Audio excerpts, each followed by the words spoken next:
Hey everybody, Craig here from Sweetwater. Welcome to the third of our 4-part series on how to buy a bass you'll love. We're gonna demystify the quest for tone, get back to basics, and most importantly, help find what matters most to you.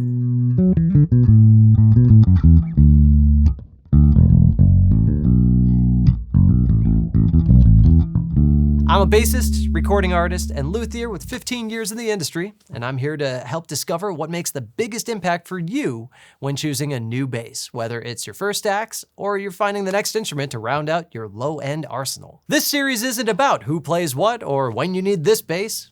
It's about helping you decide what makes the biggest tonal difference for you. In this video, we're covering one of the most divisive topics on bass forums.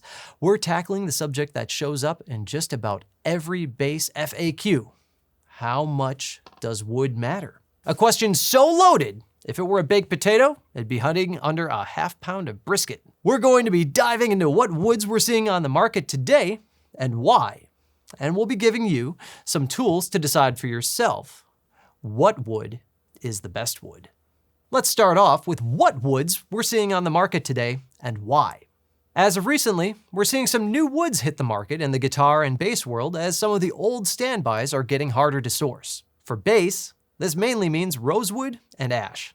Rosewood is generally seen on fretboards, though it is getting rarer and harder to import. Ash, on the other hand, is just getting harder to find, period. So what do we make basses out of now? Well, there's a few new kids on the block, as well as some of the old favorites. A large factor in expense of an instrument is tied to the materials used in it, usually woods with more figure or character being more expensive. Another factor besides aesthetics that we'll look into is the weight and the hardness of the wood. Not all woods are created equal, and many of the lighter woods on the market, for the cheaper, faster growing varieties, require some different approaches to make them usable as an instrument would.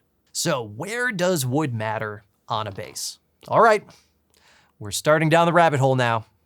We're going to talk about each of these woods in some objective terms first, saving the tone discussion for the end. With all these, we're going to be looking at durability, general weight, and aesthetics, things that should be a consideration when you're looking at your next instrument, but not exactly topics that are up for debate. For body woods, we'll be looking at ash, alder, poplar, and basswood for the sake of hitting some of the most commonly used woods on the market today. For fretboards, our focus will largely be on rosewood, rosewood impersonators, and good old maple. Yes, there are a ton of other woods out there.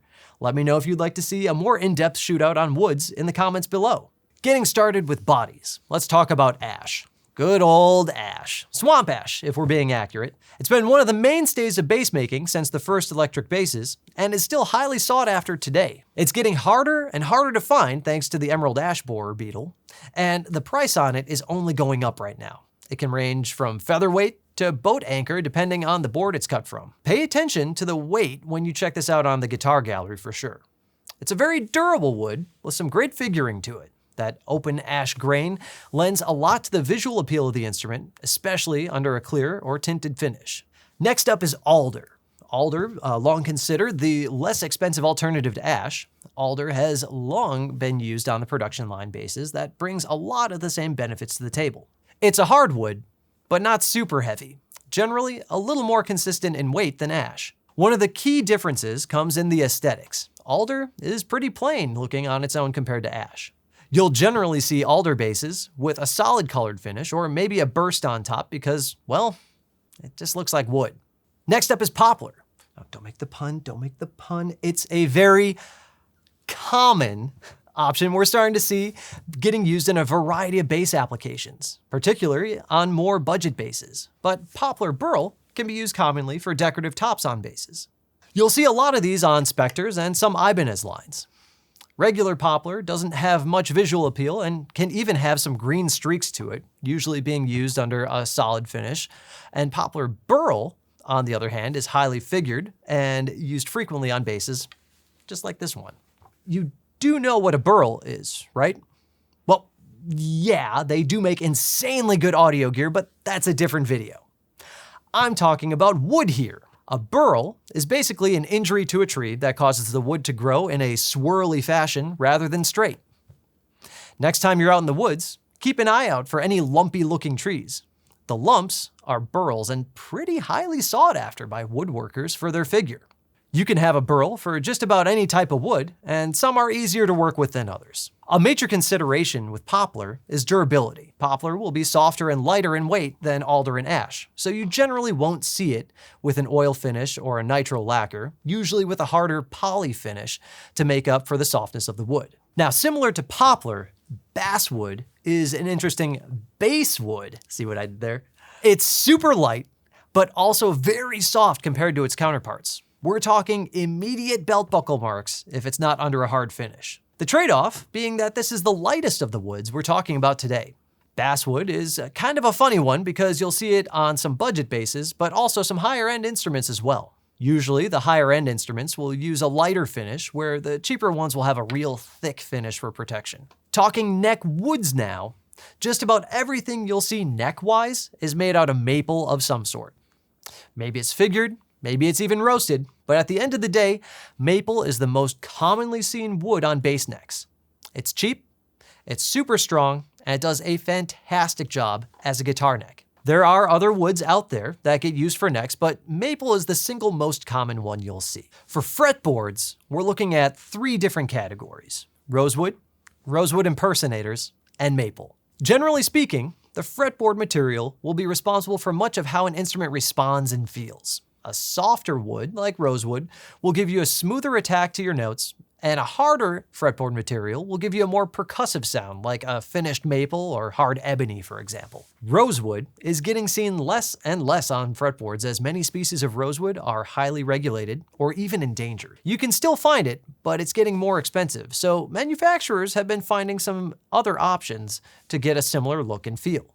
A few common alternatives to rosewood are Po Ferro, Indian Laurel, and Panga Panga. These, for all intents and purposes, are just trying to be rosewood, but without the cost. Lastly, we've got good old maple. Most commonly, you'll see maple with a hard finish on it over the frets. You'll usually see a maple neck with a skunk stripe inlay down the back for installing a truss rod, though some manufacturers will do a separate maple fretboard as a cost-saving measure. All right, moment of truth.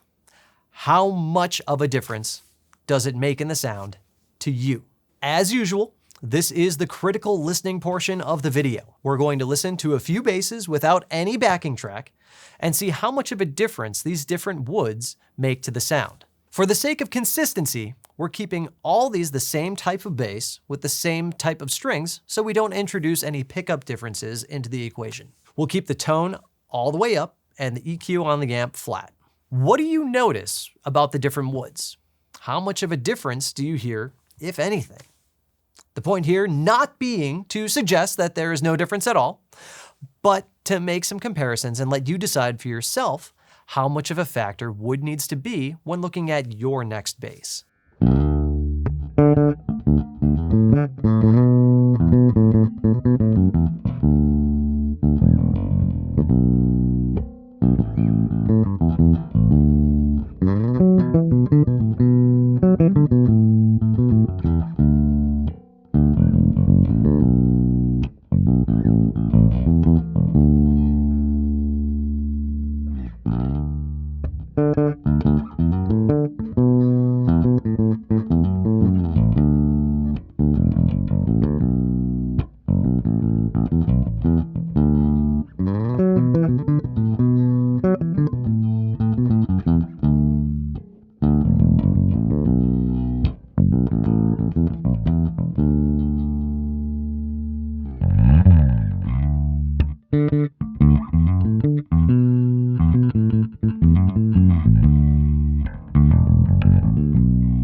So there you have it, bass friends. We've reached the critical moment of the show where I ask what made the biggest difference to you.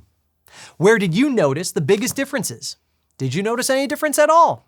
If you're just finding your way to this series, welcome. Don't forget to check out our previous videos on pickups and strings, and our final video in the playlist as well.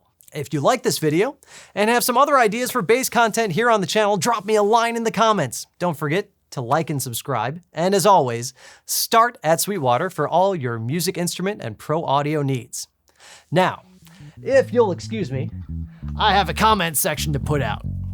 See you next time.